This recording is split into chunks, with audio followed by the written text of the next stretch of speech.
Buenas noches, amigas y amigos de Barra de Mujeres. Estamos en nuestro segmento Incomodando y nos acompaña en esta oportunidad Rita Segato. Rita, buenas noches y bienvenida a Barra de Mujeres. Buenas noches. Rita es feminista, antropóloga, tiene un PhD en la Universidad de Queens en Antropología Social, es también docente, profesora en la Universidad de Brasilia. Y bueno, en realidad tiene una producción académica, en investigación, ha trabajado mucho el tema de la violencia y luego en algún momento empezó a casar estos estudios de la violencia que ella hacía con la violencia de género, ¿no? Porque no toda tu producción ha estado específicamente en ese campo, ¿no? Entonces, nos parece muy oportuno, muy propicio, no solamente que estés en este espacio de Barra, sino también porque estamos en el mes de noviembre, donde conmemoramos o trabajamos mucho haciendo notar la persistencia y quizás el aumento de la violencia contra las mujeres, ¿no? Entonces ahí yo quisiera preguntarte, ¿qué pasa en nuestra región? Dejemos un rato el mundo por otro lado, pero tratando de mirar nuestra región, donde supuestamente son tiempos de paz, estamos consolidando nuestras democracias, hace mucho que no tenemos lo que nos pasó, los conflictos armados internos, las dictaduras del Cono Sur, etcétera. Sin embargo, vivimos con que una realidad donde las mujeres tenemos violaciones o crímenes de violencia sexual cada hora, cada 2 horas, mujeres asesinadas, 10, 12, 15 al mes. ¿Qué está pasando en la región en términos de violencia? Y la trata, ¿no? Que conecta nuestro continente con Europa. O sea, sí, en mis estudios, en mis análisis, claro que el foco está colocado en América, pero no me parece que América pueda verse sola, desconectada de esa unidad mundial que en realidad le causa muchos de sus males. Para la cual producimos o no para la cual producimos inclusive mujeres y estereotipos y... sí, es un problema muy serio. En mi percepción, por lo menos en lo que respecta a homicidios, la violencia está aumentando. Hay muchos más asesinatos de mujeres hoy que en la época en que éramos una sociedad predominantemente rural. Ya, ok. Entonces tiene que ver con hay mucho, o sea, una de las dificultades que tenemos es romper las caricaturas. Romper esa idea del atraso, de que hay que superar el atraso, porque superando el atraso nos vamos a volver más civilizados, más desarrollados, y esa superación del atraso, o sea, de nuestro mundo campesino, de nuestros mundos comunitarios, es lo que está produciendo justamente un aumento enorme de la victimización de la mujer. Y una de las perplejidades es esa, o sea, que hay una mayor capacidad de denuncia con la expansión del frente estatal, pero también una mayor vulnerabilidad de las mujeres. Claro, cada vez hay nuevas formas de crueldad sobre el cuerpo de la mujer que antes no existían. Digamos, siempre la mujer fue violada, siempre tuvo un estatus inferior al hombre. En todas las sociedades el género fue una jerarquía y en mi comprensión, porque hay ahí una ruptura, los feminismos hay varios feminismos con relación a esto. Está el feminismo, digamos, eurocéntrico, ¿no? Claro, de las feministas que siguen a París y a Nueva York, que piensan, cuidado, no a todo París y Nueva York, porque en ese pensamiento feminista también hay algunas intelectuales, algunas guerreras con que yo aprecio muy particularmente, como Judith Butler, por ejemplo, que es excepcional, o sea que ella habla también para nosotros, sí, en mi percepción y en mi lectura, aunque conozca muy poco nuestro continente. La respeto de una forma muy particular. Pero, digamos, en general hay un feminismo del norte geopolítico, no necesariamente geográfico, porque entre nosotros también hay feministas que son, digamos, de ese norte geopolítico, sí, que tienen una visión de misión civilizatoria y que piensan que la expansión del frente estatal, de las leyes, de las políticas públicas, de esa democracia, ¿no?, que podríamos hoy llamar también de una democracia real, como una vez hablamos del socialismo real. Esta es la democracia real, o sea, una democracia así es, que no tiene mucho de lo que pensamos propone, que era. Claro, sí, porque está profundamente afectada por su alianza del Estado. Estado y mercado son indisociables. En fin, no se puede guetificar el tema mujeres. No se puede separar el tema mujeres de la política, de la economía y el proceso histórico del mundo. No Ok, creo pero- que podemos. Entonces, hay posiciones de las feministas que son las eurocéntricas, que piensan que desarrollar, que civilizar, que urbanizar es un proceso que favorece a las mujeres. Que es progreso y Es que progreso. ese progreso Exacto. va a ser menos violencia porque la violencia era un Sí. problema de los brutos en el campo. digamos. Exacto. Entonces, una caricatura. Ok. Pero no es lo que estamos viendo. O sea, el aumento de los homicidios de mujeres no está alcanzando todavía, naturalmente los hombres mueren mucho más de muerte matada, pero está progresando, o sea, los números de los homicidios de hombres están aumentando en un paso más lento que los números de los homicidios de mujeres. Ya, y en este mirar, por ejemplo, en esta situación de violencia, donde efectivamente todavía los hombres mueren más que nosotras, pero como tú dices, porque son asesinados por otras razones, por sus construcciones de cómo viven la masculinidad, porque se exponen más al peligro, porque beben más, qué sé yo, salen borrachos en el auto, se matan entre ellos. Sí, son guerreros. ¿No es cierto? Son guerreros fundamentalmente. Y en el caso de las mujeres, morimos fundamentalmente todavía a manos de otros hombres. De Sí, hombres. la mujer muere matada por hombres. ¿No? Es Somos rarísimo un asesinadas caso de una a- mujer asesinada por una Ok, mujer. ¿qué está detrás de ese asesinato Claro. a las mujeres? Sí. ¿Qué está simbólicamente mostrándose en eso? ¿O es cualquier crimen de una mujer podría ser lo que llamamos ahora un feminicidio? Es una cuestión de nomenclatura. No es solo nomenclatura, o sea. Sí, porque estamos buscando cuál es nuestro papel, o sea, como personas que estamos en el campo del pensamiento, aunque también estamos con las manos en las luchas, no puede ser nunca separado, no se puede pensar fuera de la lucha, porque pensas mal. Pero hemos buscado, nosotros trabajamos produciendo retóricas, o sea, produciendo un vocabulario que pueda en las manos de la gente permitirles defenderse y entender lo que les pasa. Para nombrar, para denunciar. Por ejemplo, para- en el momento que se nombró la violencia física ya fue una cosa así, para muchas mujeres ver a alguien con un ojo rojo en la televisión y diciendo esto no es una costumbre, esto es un crimen, muchas mujeres se sorprendieron mucho de ver que una costumbre pudiera ser un crimen, porque era siempre una manera de ser. De ahí pasar a la palabra violencia psicológica, wow, es una sofisticación inmensa. Violencia moral, violencia financiera, Económica. un hombre que te chantajea y te dice, si te vas te morís de hambre con tus hijos. O sea, todas esas palabritas son centrales porque las mujeres pudieron ponerle palabras, transformar una vivencia en una experiencia. Su malestar, su dolor, Exacto. su opresión tiene un nombre Un que los nombre demás que van dice, a bueno, conocer.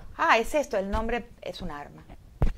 Entonces, feminicidio también entra ahí. O sea, entonces en un primer momento, por lo menos yo, entre las varias personas que han pensado ese tema, y yo un poco como un outsider, porque lo pensé primero para un lugar que no era el mío, no era mi hábitat, ni en Brasil, ni en Argentina, los crímenes como los de Ciudad Juárez son los crímenes más visibles. Claro, tiene una característica especial, además. En Argentina lo más visible, además, en todo lugar la violencia doméstica es un paño de fondo general. O sea, es el caldo de cultivo Está instalada. en que se forman todas las otras formas de violencia, no solo contra la mujer, sino la violencia en general. O sea, la primera práctica violenta, práctica de opresión, práctica de poder, está en la familia. Está en las familias. Por eso cuando un juez dice, ay, si el preso tiene familia, o sea, como yo digo, no, la familia es violentogénica. Claro, ¿es un factor de riesgo o es un factor más bien, lo estás Es mirando? un factor de riesgo. La familia, sobre todo. Sería mejor ser un hongo. Toda Puede ser. familia no. No. Eso ok. es lo que la caricatura sobre el atraso no nos permite ver. Ujú. La familia extensa no. La familia comunitaria no, porque hay muchísimos ojos mirando. Otros mecanismos de control social en el grupo. El espacio doméstico no es privado, no es íntimo. Hay un montón de personas habitando ese espacio que es político, también tiene su propia política. Cuando se nucleariza la familia, que es la modernidad, que es el desarrollo, que es el progreso, que es la urbanización, que es la democracia, que ha trabajado a sangre y fierro desde el principio del siglo XX en nuestras sociedades para producir una conyugalidad moderna, y en el mundo árabe, ¿no? Hay muchas teóricas que hablan también de eso, que es igual para el mundo latinoamericano. O sea, la familia conyugal bonitiña, Esa, higiénica, mamá, papá, nené. Entonces, esta es la familia civilizada. Ahí la mujer muere entre cuatro paredes encerrada, encapsulada, y no puede defenderse, porque no está más aquel medio plenamente político y público que era la vida doméstica en el mundo comunitario. O sea, que nos cuentan un cuento con el desarrollo. que ese desarrollo trae consigo esa nuclearización y privatización de la vida de las mujeres. Cuando la vida de las mujeres se privatiza y se vuelve íntima, eso se transforma en un problema particular. Ah, no, eso es un problema particular, ahí morimos. Ahí nadie nos puede defender.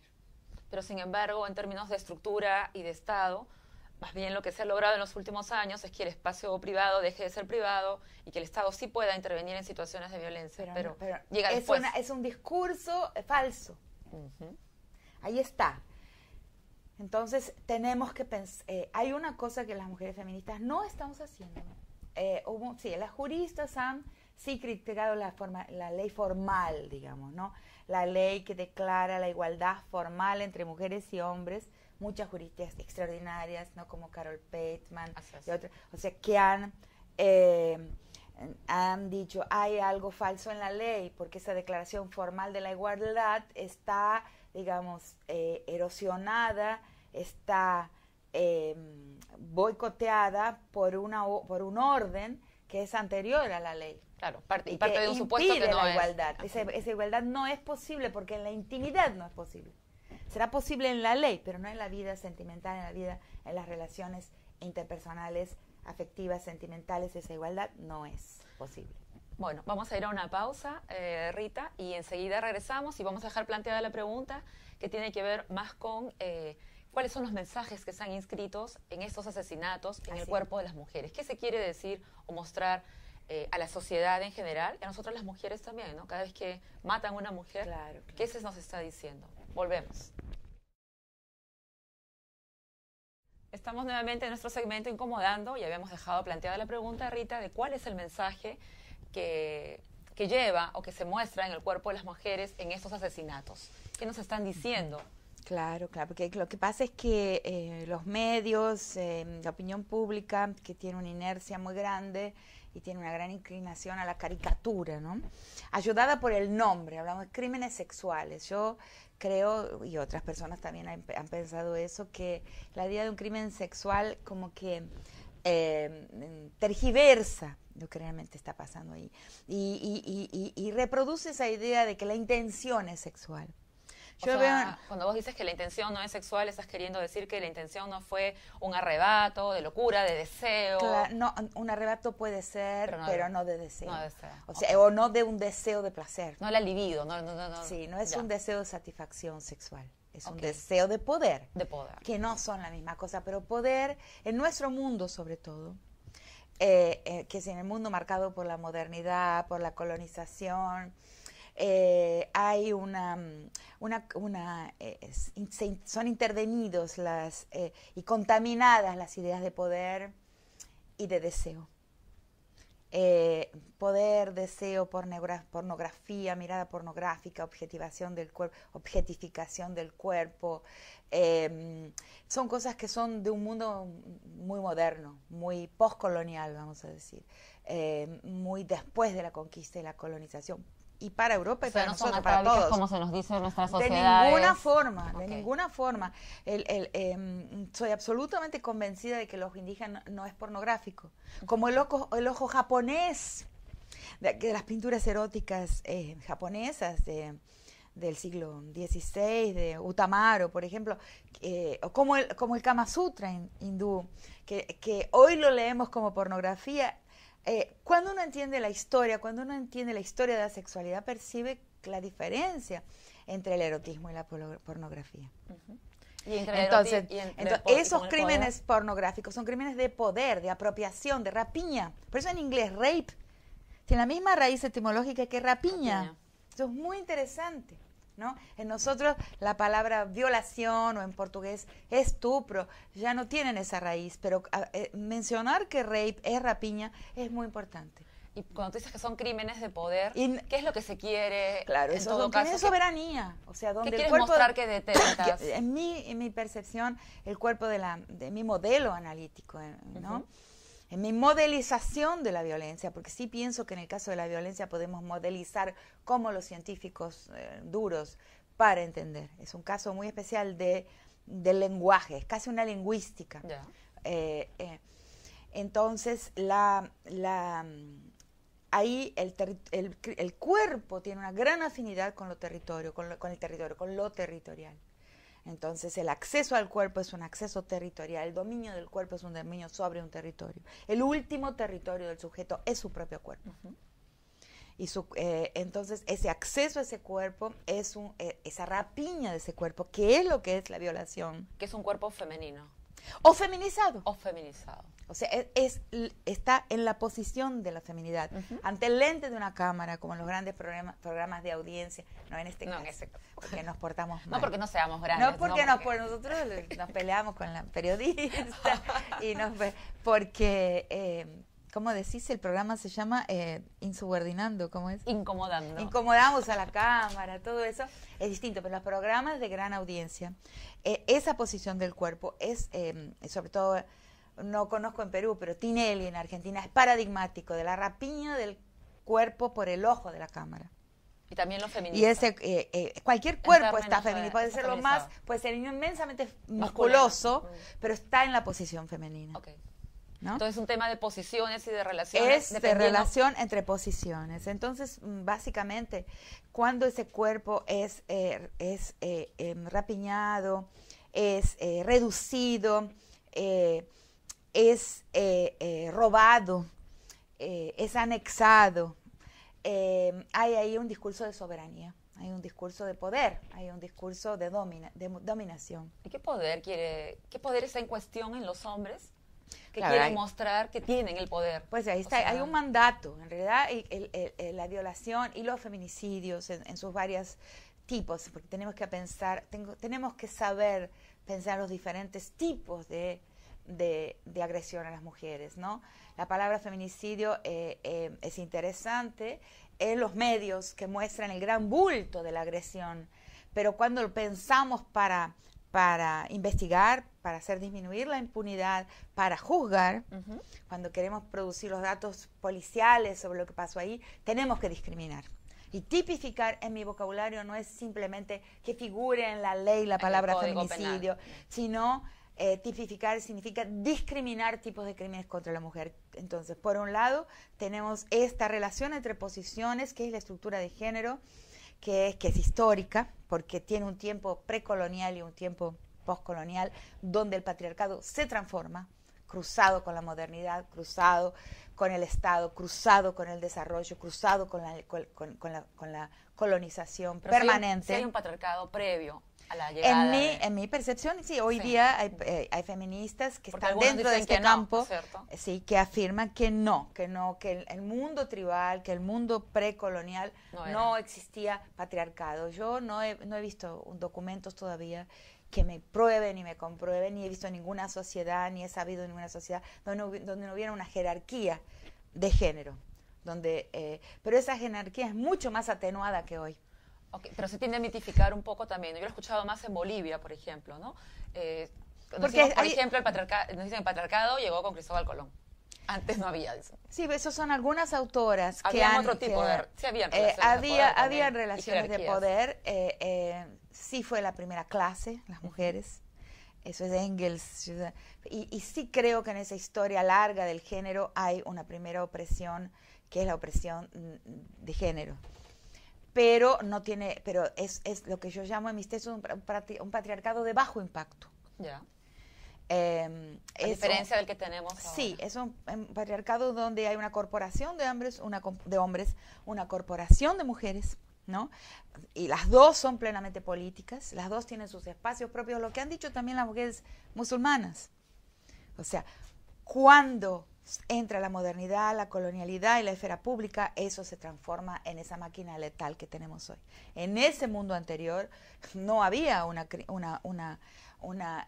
asesinato de mujeres, no había las formas de aplicación de crueldad y tortura al cuerpo de las mujeres por medios sexuales como hay hoy. El que tenemos ahora. Había un castigo. Y eso hay mucha evidencia de que es así. Entonces, no necesitamos negar de que existiera el género antes, pero podemos decir que hay una historia del género. Eso es historizar el género. Sí, no negar y decir, claro que el patriarcado de hoy es mucho más letal. Más letal. Yo no tengo hoy más dudas sobre eso. Antes había una jerarquía de género. Pero también había formas en que las mujeres, después de la menopausia, o por su prestigio, o por su relación con una gran autoridad, por diversas razones históricas, podía actuar como hombre. En el mundo animal hay más de esos tránsitos que en el mundo humano. A medida que avanza, es curioso, ¿no? Sí. En el mundo de los monos, por ejemplo, los primatólogos muestran que hay diversas especies en que la mujer puede ser la cabeza de una horda, de un grupo de primates. Claro, lo más difícil de encontrar es en el mundo humano. De la naturaleza hay tránsitos entre masculinidad y feminidad. Se cancelan cuando entramos en la política humana, cuando por eso, bueno, es muy largo eso, ¿no? Totem y tabú, el mito de Freud sobre el origen de la especie. Después Levi-Strauss, los grandes autores han hablado de ese ingreso a la humanidad también como un momento definitivo del poder masculino.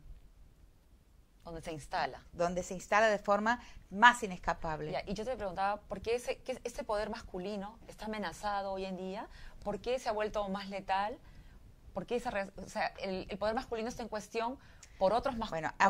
Ahí está una tesis que la tenemos que parcialmente en mis textos la adopto, pero no como una monocausalidad. Yeah. Donde vamos una monocausalidad, bueno, es un crimen de odio. Todo esto se mata por odio, una monocausalidad, una explicación por una causa única. Debemos sospechar, ¿no? Es un facilismo, una simplificación referida al fuero íntimo. Porque odia, mata. Bueno, punto, lo cancela el problema. O por lo expliqué. Claro, porque crímenes de odio, no existe una explicación peor que esa. No, primero que ni todos esos hombres en Ciudad Juárez odian a su víctima. Pero, digamos, ahí hay un crimen de obediencia.